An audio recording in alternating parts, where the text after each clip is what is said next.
Welcome to Jayanthi's kitchen. ನಾನಿವತ್ತು ಹೊಸ ವಿಧಾನದಲ್ಲಿ ಗೋಲಿ ಪಾಯಸ ಮಾಡ್ತಾಯಿದ್ದೀನಿ. ಹೇಗೆ ಮಾಡೋದು ಅಂತ ನೋಡೋಣ.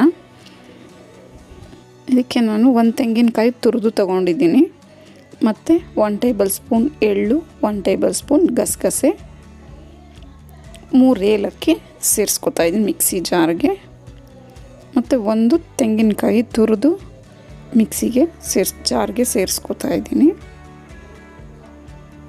ಇದಕ್ಕೊಂದು ಸ್ವಲ್ಪ ನೀರು ಸೇರಿಸ್ಕೊಂಡು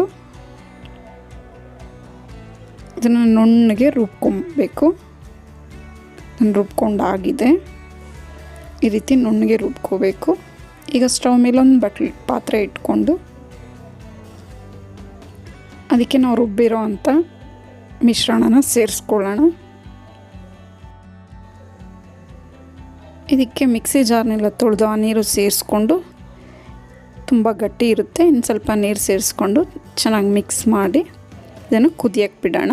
ಇದೊಂದು ಸ್ವಲ್ಪ ಕುದೀತಾ ಇದ್ದಾಗೆ ನಾನು ಬೆಲ್ಲ ಕರಗಿಸಿಟ್ಕೊಂಡಿದ್ದೆ, ಅದನ್ನು ಸೋಸ್ಕೊಳ್ಳೋಣ. ಈ ರೀತಿ ಈಗ ಇದನ್ನು ಚೆನ್ನಾಗಿ ಕುದಿಯಕ್ಕೆ ಬಿಡಬೇಕು. ಆರೋಗ್ಯಕ್ಕಂತೂ ತುಂಬಾ ಒಳ್ಳೆಯದು ಈ ಕಾಯಿ ಹಾಲು. ತುಂಬ ಸುಲಭ ಮಾಡ್ಕೊಳ್ಳೋದು, ನೋಡ್ಕೋಬೇಕು. ನೀಟಾಗಿ ಈ ರೀತಿ ತಿರುವ್ಕೊಂಡು ಚೆನ್ನಾಗಿ ಕುದಿಸ್ಕೊಬೇಕು. ಇದು ಚೆನ್ನಾಗಿ ಕುದೀತಾ ಇದೆ. ಈ ಕಾಯಿ ಹಾಲು ರೆಡಿಯಾಗಿದೆ. ಈಗ ಇನ್ನೊಂದು ಕಡೆ ಒಂದು ಬಟ್ಲಿಟ್ಕೊಂಡು ಅದಕ್ಕೆ ನಾನು ಒಂದು 2 ಲೋಟದಷ್ಟು ಚಿಕ್ಕ ಲೋಟದಲ್ಲಿ ನೀರು ಸೇರಿಸ್ಕೊತಾ ಇದ್ದೀನಿ. 1 ಚಿಟಿಕೆಯಷ್ಟು ಉಪ್ಪು ಸೇರಿಸ್ಕೊತಾ ಇದ್ದೀನಿ. ನಾವು ಯಾವುದೇ ಸಿಹಿ ಅಡುಗೆಗಳು ಮಾಡಿದ್ರೂ 1 ಚಿಟಿಕೆಯಷ್ಟು ಉಪ್ಪು ಹಾಕೋದ್ರಿಂದ ಟೇಸ್ಟ್ ತುಂಬಾ ಚೆನ್ನಾಗಿ ಬರುತ್ತೆ. ಇದೊಂದು ಸ್ವಲ್ಪ ಕುದಿ ಬರ್ತಾಯಿದೆ. ಇದಕ್ಕೆ ಒಂದು ಸ್ವಲ್ಪ ತುಪ್ಪ ಸೇರಿಸ್ಕೊತಾ ಇದ್ದೀನಿ. ಇನ್ನು ಕುದಿಯೋ ಅವಶ್ಯಕತೆ ಇಲ್ಲ. ಈಗ 1 ಬಟ್ಲಷ್ಟು ಅಕ್ಕಿ ಹಸಿಟ್ಟು ತೊಗೊಂಡಿದ್ದೀನಿ.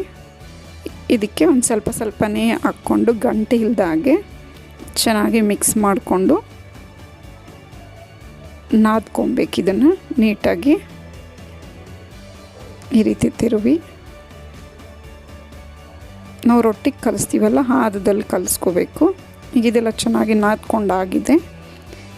ಈಗ ಇದನ್ನು ಚಿಕ್ಕ ಚಿಕ್ಕ ಉಂಡೆಗಳಾಗಿ ಮಾಡ್ಕೊಳ್ಳೋಣ. ಈಗ ಸ್ಟವ್ ಹಚ್ಕೊಂಡು ಒಂದು ಕುಕ್ಕರ್ ಆಗಲಿ ಇಡ್ಲಿ ಪಾತ್ರೆ ಆಗಲಿ ಇಟ್ಕೊಂಡು ಈ ಪ್ಲೇಟ್ಗೆ ಒಂದು ಸ್ವಲ್ಪ ಎಣ್ಣೆನೋ ತುಪ್ಪನೋ ಯಾವುದಾದ್ರೂ ಸರಿ ಹಾಕ್ಕೊಂಡು ನಾವು ಮಾಡಿಟ್ಕೊಂಡಿರೋ ಥರ ಈ ಗೋಲಿ ಆಕಾರದ ಈ ಉಂಡೆಗಳನ್ನ ಇದಕ್ಕೆ ಜೋಡಿಸ್ಕೋಬೇಕೆಲ್ಲನೂ. ಈ ರೀತಿ ಎಲ್ಲನೂ ಜೋಡಿಸ್ಕೋಬೇಕು. ಇದನ್ನು ಸ್ಟೀಮಲ್ಲಿ ಒಂದು 10 ನಿಮಿಷ ಮುಚ್ಚಳ ಕ್ಲೋಸ್ ಮಾಡಿಕೊಂಡು ಬೇಯಿಸ್ಕೋಬೇಕು. ಇದು